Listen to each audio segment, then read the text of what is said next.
The United Nations has formally endorsed a report on the Great Barrier Reef, putting the Australian government on notice again.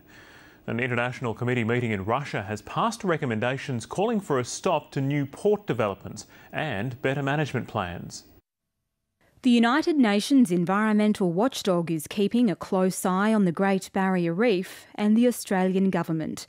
At a meeting in Russia, UNESCO's World Heritage Committee officially adopted a report aimed at protecting the world's largest stretch of corals.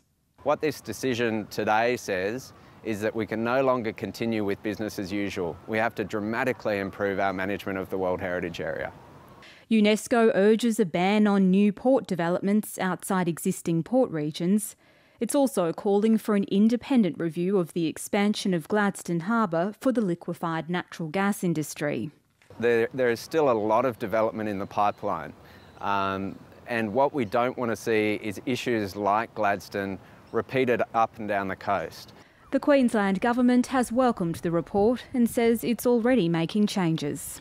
We're developing a strategic port strategy for the whole of the Queensland coast, particularly focusing on the Great Barrier Reef catchment, and in partnership with the federal government we're undertaking a strategic environmental assessment of the reef. The Australian government has been given a deadline of February to respond to UNESCO and prove the reef is being protected. Otherwise, the region could lose its World Heritage status. Marlene Awop, ABC News.